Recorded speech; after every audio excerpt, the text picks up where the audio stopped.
Continuing now on this special holiday version of O'Connor Tonight with our pal and your pal. I mean, every segment's going viral on YouTube. It's Andrew Klavan.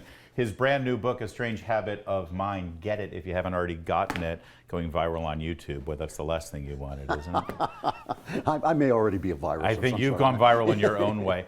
I love what you guys are doing at Daily Wire, and I've known Jeremy Boring forever. I've known Ben Shapiro forever. I'm not as well versed with Michael Knowles and Matt Walsh. Matt and I have known each other for a while too. But it looks like you guys really are having a blast over there. Oh yeah, it has been fun from the beginning, and especially Walsh is a late edition, a welcome edition, but a late edition with me and Ben and Jeremy. We started out in a little pool house, and it's just 7 years ago. They went from that to this amazing thing. I remember when Jeremy was working with Bill Whittle back in the day. What, 10 years ago? I think maybe 9 years ago, and we used to hang out, and he had these visions of things that he was going to do. He did, and he has this genius for bringing out the best and most appealing parts of people.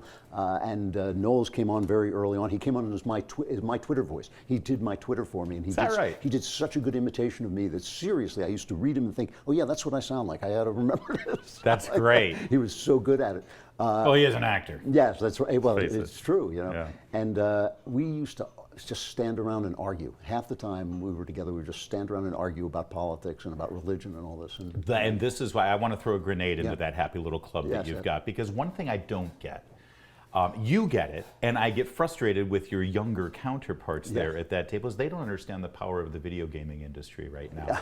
And I see you guys sometimes engage in, if I have to hear Michael Knowles or Ben Shapiro talk about losers in their mother's basement playing video games and wasting their life one more time, I'm going to go nuts. But you do get it. This is a huge part of the entertainment industry that hasn't, it's starting to get touched by the cultural Marxists, but there's still a lot of freedom there, and I think it appeals to the best of it appeals to, well, you tell me. Well, it's a storytelling device, and it has been from the very beginning, and it's brilliant because it's so immersive, because by playing the characters, you actually enter into the story, and yet the story remains a story that you're being told. There was this kind of movement for a while, it's way back, like in the 1970s, where they were talking about hyperlinks are going to be the new thing because you can essentially choose your own adventure. This one, hyperlinks were kind of an imaginary thing.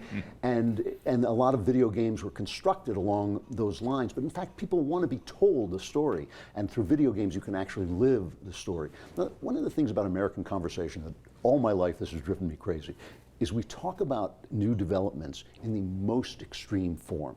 So yeah, if you sit around for 6 hours a day and play video games, frankly, if you sit around for 6 hours a day and read books, you're not going to be living a full and complete life. But to have an interaction with a video game that's well made and that's beautiful, visually they're more beautiful than anything in modern art, which I think is really important. I think when you see a really beautiful video game, you're seeing stuff that has vanished from modern art because it's human and it's something that you can interact with and fantasize yourself into, which you can't do with a Jackson Pollock or anything like that.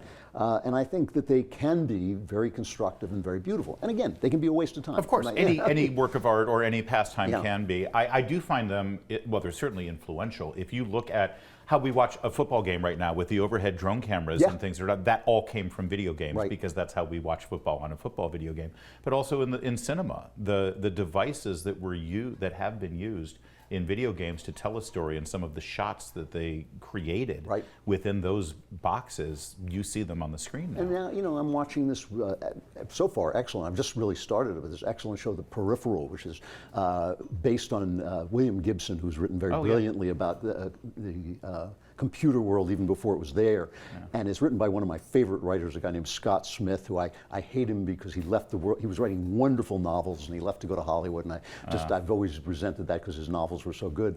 But he's writing the script and it's very good, but it's about what video games mean and what that alternate reality means to our lives, and it's really an interesting question and something we're going to have to deal with eventually. It is a problem with conservatives that the minute a new thing comes along, they say, well, this is going to destroy everything and it's bad and it's evil.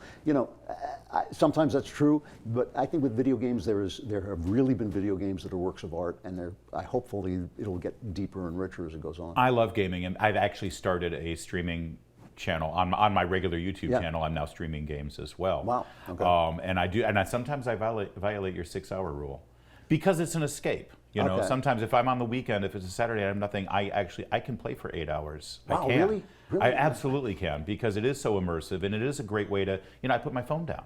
You Yeah. know, I go from one obsession to another, I suppose, is the way it works. I But can't, you know, do you have favorite games? Oh, that you- sure. I mean, my favorite games, there are two kinds of games that I tend to gravitate toward. One is the indie kind of puzzle game where you're just Yes. moving across a screen and you have to solve these puzzles, but somehow it becomes very immersive.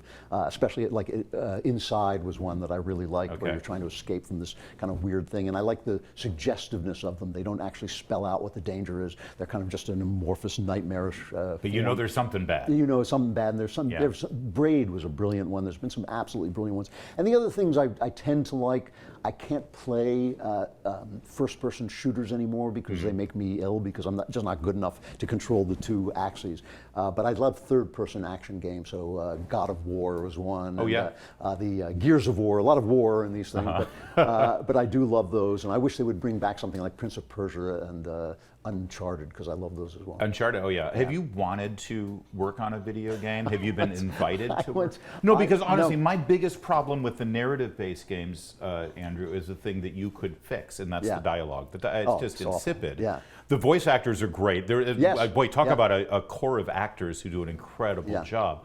But the dialogue's awful. You know- and you could lend some help there. You know, 10 or 15 years ago, I actually went and pitched a video game, and they were so stunned to see somebody my age come in, because I wasn't 12, you know, and this is again 10, 15 years ago, that they couldn't get the words out of their mouth. Well, we don't usually see gentlemen of your age, you know, Experience, yeah, that's the word, yeah. So, you know, the role of a writer in video games, like the role of a writer in Hollywood, is kind of diminished, and so I'm not sure it's something that I would actually be interesting. right for, but I would love to be on a creative team that created a really good video game. I see. So in other words, there's no money in it. Well, there may be money in it, but there's no work in it. Yeah. No, but the money is obviously going to the coders and Yeah, the yes, of graphics course. people and all of that Yeah. stuff. But there's big money in the gaming industry too. Oh, bigger than Hollywood now. Oh, hugely, Yeah. hugely, and that's why Daily Wire. See, here you go, Daily Wire. You guys are making movies. You're making your streaming stuff. You could come up with a game. Well, I don't know if they could do that, but they do have me go on and test the game sometimes, and those are actually big, very Yes. popular. Oh, very on YouTube. popular. No, Yeah. I know. That's Yeah. how I know this stuff. That's why I'm copying you. Sort of in my own way.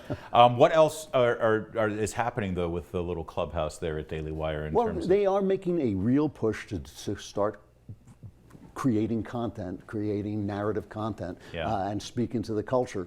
You know, it's always a danger with conservatives. They love those documentaries, Yes. which have an effect in the moment, but then they move on. And it is important. Like you said, What Is a Woman is a great It's documentary. great. I loved it. You know, it's like. But it's that much more important to, as we've discussed earlier, have your truths embedded within fiction. Well, right. I mean, if you more think immersive, if you more think emotional. about, you know, even old TV shows that are still very relevant today. No old documentary is really relevant today, but old TV shows you can still watch them. Old movies, obviously, you can still watch them, and obviously novels last for a long time if they're really good.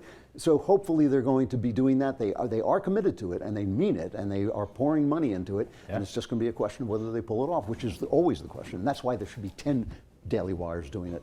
Well, and that's the next question, and we're going to get into that next. If the Daily Wire can do this, and if we see movies actually succeed and make money, why isn't Hollywood following suit? Why isn't there more competition, or will there be? We'll get to that next with Andrew Klavan on this special holiday edition of O'Connor Tonight.